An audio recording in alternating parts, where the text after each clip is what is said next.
बिस्मिल्लाहिर्रहमानिर्रहीम। अस्सलाम वालेकुम, welcome back to my channel. आज की जो वीडियो है इसमें मैं बताऊंगी कि एमडी कैट की प्रिपरेशन को स्टार्ट किस तरह से किया जाए। जो एफएससी के स्टूडेंट्स हैं वो अब एग्ज़ाम से फ़ारिग हो चुके हैं और अब वो एमडी कैट की प्रिपरेशन स्टार्ट करेंगे। तो सबसे बड़ा प्रॉब्लम जो स्टूडेंट्स के लिए होता है वो ये कि उन्हें समझ ही नहीं आ रही होती है कि अब हमने एमडी कैट की तैयारी किस तरह से शुरू करनी है, क्योंकि MD CAT is totally different from FSC. जो आपने अभी रिसेंटली बोर्ड के एग्ज़ाम्स दिए हैं इससे काफ़ी डिफरेंट होता है एमडी कैट, इसका पैटर्न भी और इसकी तैयारी करने का तरीका भी। तो आज की वीडियो में मैं आपको वो ट्रिक्स बताऊंगी जो मैंने एमडी कैट की तैयारी में इन पर अमल किया था और अल्हम्दुलिल्लाह आई सिक्योर्ड 188 मार्क्स। तो ये ट्रिक्स आपको भी एमडी कैट में मैक्सिमम मार्क्स स्कोर करने में हेल्प करेंगी। सबसे पहले जब आप एमडी कैट की प्रिपरेशन के लिए बैठें तो सबसे पहले आपने देखना है अपना एमडी कैट का सिलेबस। सिंपल आपने पीएमसी की वेबसाइट पे जाना है और वहाँ पे जो एमडी कैट का सिलेबस गिवन है वो आपने डाउनलोड करना है। अब उस सिलेबस को सामने रख के फिर आपने उसका एक प्रॉपर रिव्यू लेना है कि इसके अंदर कौन कौन से टॉपिक्स मेंशन्ड हैं, बायो के कौन कौन से टॉपिक्स मेंशन्ड हैं, फ़िज़िक्स के, केमिस्ट्री के। और जो हमारी एफएससी की बुक्स में कंप्लीट एक चैप्टर होता है तो एमडी कैट में वो पूरा चैप्टर इंक्लूडेड नहीं होता, उसमें से कुछ टॉपिक्स इंक्लूडेड होते हैं। तो आपने सिलेबस को बहुत गौर से देखना है, उसको गौर से पढ़ना है कि इसमें कौन कौन से टॉपिक्स इंक्लूडेड हैं और कौन कौन से टॉपिक्स एक्सक्लूडेड हैं। आपने इस सिलेबस को ही फॉलो करना है। कुछ स्टूडेंट्स क्या करते हैं कि एमडी कैट की प्रिपरेशन के दौरान बहुत सारी अननेसेसरी चीज़ें भी कर लेते हैं, तो उससे सिर्फ आपका टाइम वेस्ट होता है। जो चीज़ आपके सिलेबस के अंदर मेंशन नहीं है वो आपने नहीं करनी, और जो चीज़ आपके सिलेबस के अंदर मेंशन है और अगर फॉर एग्जांपल वो आपकी बुक में नहीं है, कुछ टॉपिक्स पिछले साल इस तरह के थे क्योंकि नेशनल एमडी कैट हुआ था तो कुछ टॉपिक्स इस तरह के थे जो हमारी पंजाब की बुक्स में नहीं थी, तो वो आपने प्रिपेयर ज़रूर करने हैं। वो आप फेडरल की बुक से प्रिपेयर करें या किसी भी दूसरे सोर्स से प्रिपेयर करें।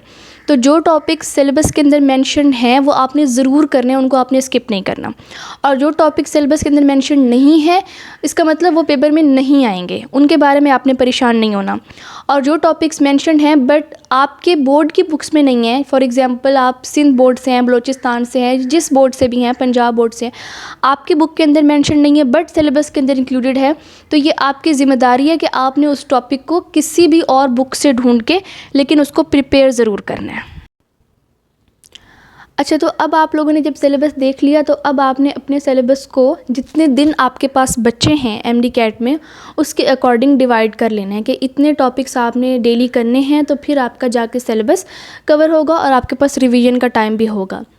अब आलमोस्ट हर स्टूडेंट के पास एटलीस्ट 1 मंथ तो है, क्योंकि 6 जुलाई से आज जैसे 6 जुलाई है तो उसके बाद 6 अगस्त तक अब आपने अपना टारगेट ये रखना है कि आपने इस 1 मंथ के अंदर अपना सिलेबस एक दफ़ा कंप्लीट कर लेना है। उसके बाद आपको जो भी डेट मिलेगी पीएमसी की तरफ से आपके टेस्ट के लिए, वहाँ तक आपने रिवीजन करनी है सारी, ठीक है। तो इस 1 मंथ के अंदर आपने अपना सारा सिलेबस एक दफ़ा कवर कर लेना है, ठीक है। हर चीज़ को अच्छी तरह से याद कर लेना है, हर चीज़ को समझ के उसकी प्रैक्टिस कर लेनी है। बाकी आपको जितने भी दिन मिलते हैं उसमें आप अपनी रिवीजन करेंगे तो आपकी बहुत अच्छी तैयारी हो जाएगी। अच्छा, एक बात मैं यहाँ पे कहना चाहूँगी कि बायो जो है ना उसको प्रिपेयर करने में ज़्यादा टाइम लगता है। वैसे तो आप जिस सब्जेक्ट में वीक हैं आप उसको ज़्यादा टाइम दें, बट मेरा पर्सनल एक्सपीरियंस ये है कि बायो को आपको ज़्यादा टाइम देना पड़ता है क्योंकि आपके एमडी कैट में इसकी वेटेज भी ज़्यादा है, इसमें से ज़्यादा एमसीक्यूज़ आएंगे as compare to physics, chemistry and English.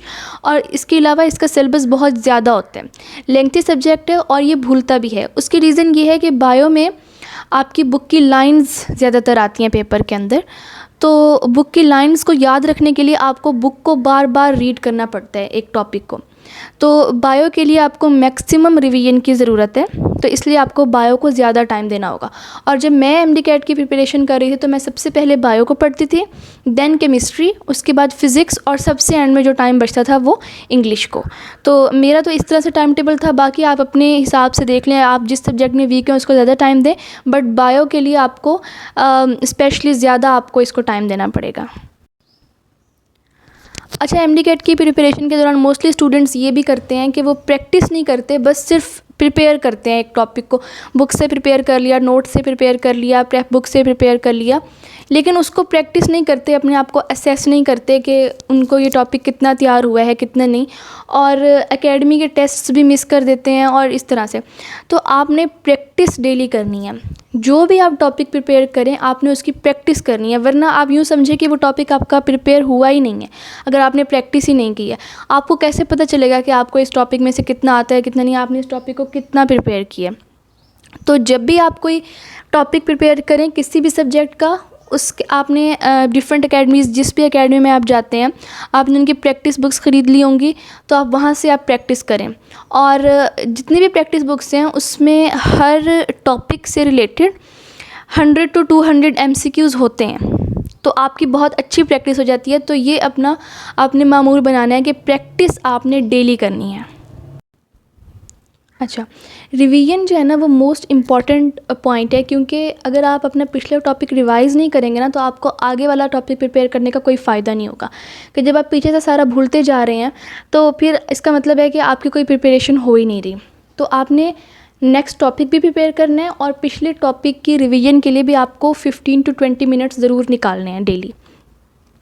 Her topic, यानी फ़िज़िक्स का जो आपने पिछला टॉपिक पढ़ा, बायो का जो पढ़ा, केमिस्ट्री का पढ़ा, इंग्लिश का पढ़ा, तो उसकी आपने रिवीजन ज़रूर करनी है। और ये बात आप माइंड में रखें कि रिवीजन ही से आप अच्छे मार्क्स स्कोर करेंगे, ठीक है। जिसकी रिवीजन सबसे ज़्यादा होगी ना वही सबसे ज़्यादा मार्क्स लेगा। बिकॉज़ MD कैट में अगर आपने अच्छे मार्क्स लेने हैं तो आपको चीज़ें फिंगर टिप्स पे होनी चाहिए, और फिंगर टिप्स पे चीज़ें तब आती हैं जब आप उनको मैक्सिमम उनकी रिवीजन करते हैं।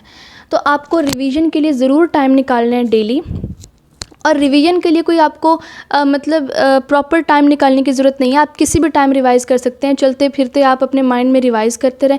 इसी तरह से मैं इस तरह करती थी कि जब एकेडमी जाने और आने का जो टाइम होता था तो गाड़ी में बैठ के आप अपना कोई भी टॉपिक रिवाइज़ कर सकते हैं, ठीक है। तो इसके लिए आप, और एकेडमी में जब टीचर को आने में थोड़ी देर हो जाए तो उस वक्त जो आपको टाइम मिलता है उसमें आप रिवाइज़ कर सकते हैं, ब्रेक में जो आपको टाइम मिलता है उसमें आप रिवाइज़ कर सकते हैं। तो रिवीजन के लिए आपको कोई इतना मुश्किल नहीं है टाइम निकालना, लेकिन आपने डेली के टॉपिक्स आपने ज़रूर रिवाइज़ करने हैं। रिवीजन के बगैर आपकी कोई तैयारी नहीं होगी। तो रिवीजन को अपना डेली का मामूल बनाएं, जो भी टॉपिक आप पिछले पढ़ चुके हैं उनको ज़रूर रिवाइज़ करें। और जो सबसे बड़ी गलती MD कैट एस्पायरेंट्स करते हैं वो ये कि वो टेक्स्ट बुक्स को छोड़ के बाकी चीज़ों को पढ़ते हैं, यानी जो एकेडमी की प्रेप बुक्स होती हैं उनको पढ़ते हैं, या फिर यानी कोई हाई लेवल की बुक्स पढ़ना स्टार्ट कर देते हैं, या किसी और मैंने अक्सर बच्चों को देखा है वो इंडियन ऑथर्स की बुक्स पढ़ रहे होते हैं। हालांकि इन चीज़ों को पढ़ने का कोई फ़ायदा नहीं है। MD कैट में आपकी टेक्स्ट बुक से सब कुछ आता है। और मैंने और मेरे साथ जितने भी स्टूडेंट्स का एडमिशन हुआ, जिनसे भी मैंने पूछा, सब ने टेक्स्ट बुक्स पर ही फोकस किया था। तो आप लोगों ने अपनी जो रिस्पेक्टिव बोर्ड की टेक्स्ट बुक्स हैं उनको फॉलो करना है, ठीक है। आपकी टेक्स्ट बुक्स के ऊपर ग्रिप बहुत स्ट्रांग होनी चाहिए, आपको अपनी टेक्स्ट बुक्स की एक एक लाइन फिंगर टिप्स पे होनी चाहिए। अच्छा, टेक्स्ट बुक को पढ़ने के बाद उसके बाद अगर आपने अपनी टेक्स्ट बुक का एक रिव्यू लेना है या रिवाइज़ करना है तो उसके बाद आप एकेडमी की प्रेप बुक्स पढ़ सकते हैं, ठीक है। तो आपका लेकिन जो MD कैट का पेपर होगा ना वो आपकी टेक्स्ट बुक से ही होगा, इससे बाहर नहीं आएगा।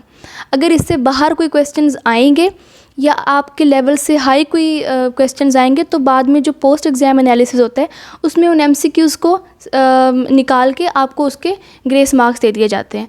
तो आपको इस चीज़ की टेंशन लेने की कोई ज़रूरत नहीं है। आपने अपनी टेक्स्ट बुक्स के ऊपर अपनी ग्रिप को स्ट्रॉन्ग करना है, और आपने जो भी टॉपिक प्रिपेयर करना है अपनी टेक्स्ट बुक से ही प्रिपेयर करना है। अच्छा, एक और चीज़, जब बच्चे MD कैट की प्रिपरेशन स्टार्ट करते हैं तो वो डिफरेंट फेसबुक पर ग्रुप्स और पेजेस MD कैट की प्रिपरेशन से रिलेटेड ज्वाइन करते हैं। अब उन ग्रुप्स के अंदर और पेजेस के अंदर डिफरेंट MCQs शेयर होते हैं, और वो MCQs या तो आपके लेवल के से ऊपर के होते हैं या इस तरह के होते हैं कि अगर आप उनको सॉल्व ना कर पाएँ तो आप डिप्रेशन में चले जाते हैं कि आपकी तो तैयारी अच्छी नहीं है। तो आपने इस तरह के ग्रुप्स या तो ज्वाइन नहीं करने, अगर ज्वाइन किए भी हुए हैं आपने इन्फॉर्मेशन देने के लिए कि वहाँ पर अक्सर न्यूज़ शेयर होती हैं MD कैट से रिलेटेड, तो वहाँ पर जो MCQs शेयर होते हैं ना, प्लीज़ उनको सॉल्व करने की कोशिश ना करें। वो आपको बहुत डिप्रेशन देंगे, ठीक है। और कमेंट सेक्शन में जब आप जाएंगे ना, तो हर बच्चे ने अपना ही एक आंसर निकाला हुआ होगा। तो आपने अपना टाइम उन MCQs के ऊपर बिल्कुल भी वेस्ट नहीं करना, ठीक है। आपने अपनी प्रिपरेशन के ऊपर फोकस करना है। आप अपनी टेक्स्ट बुक्स पढ़ रहे हैं, आप प्रैक्टिस कर रहे हैं, आप रिवीजन कर रहे हैं, इट्स मोर देन इनफ। आपको कोई जो है ना वो फेसबुक के ग्रुप्स और पेजेस पे जाके MCQ सॉल्व करने की ज़रूरत नहीं है, अगर आप अपनी बुक्स को प्रिपेयर कर रहे हैं और अपनी रिवीजन प्रॉपर कर रहे हैं। तो जो बच्चे MD-CAT की प्रिपरेशन अब स्टार्ट करने जा रहे हैं, वो 2 चीज़ें माइंड में रखें, एक प्रैक्टिस और एक रिवीजन। ये मस्ट हैं आपको, अगर आपने MD-CAT में अच्छे मार्क्स स्कोर करने हैं और अपना एडमिशन सिक्योर करना है। तो अब देखें, टेक्स्ट बुक तो सब बच्चे पढ़ रहे हैं, ठीक है। और आपको अच्छे तरीके से अपनी टेक्स्ट बुक्स याद भी होंगी, क्योंकि आपने अभी आप FSC के एग्ज़ाम से फ्री हुए हैं। तो अब आपने करना क्या है, अब आपने प्रैक्टिस करनी है और मैक्सिमम रिवीजन करनी है, ताकि जो चीज़ें आपके माइंड में हैं वो रिटेन रहें MD-CAT के दिन तक। क्योंकि ये बात याद रखें कि आखिरी दिन जो होगा ना, उसमें तो आपकी रिवीजन होनी नहीं है। आपने साथ साथ अपनी रिवीजन को और अपनी प्रैक्टिस को लेके चलना है। एक और गलती जो स्टूडेंट्स करते हैं वो ये कि पहले वो कहते हैं हम सारा प्रिपेयर कर लेते हैं, यानी पहले हम अपने सारी बुक्स को रीड कर लेते हैं, हर चीज़ याद कर लेते हैं, उसके बाद जो टाइम बचेगा उसमें हम प्रैक्टिस भी कर लेंगे और रिवीजन भी कर लेंगे। ये बहुत ही गलत तरीका है, और अक्सर स्टूडेंट्स यही करते हैं कि प्रैक्टिस बाद में कर लेंगे, रिवीजन बाद में कर लेंगे, अभी एक दफ़ा सारा सिलेबस कवर कर लेते हैं। इस तरह सिलेबस कवर करने का आपको कोई फ़ायदा नहीं होगा।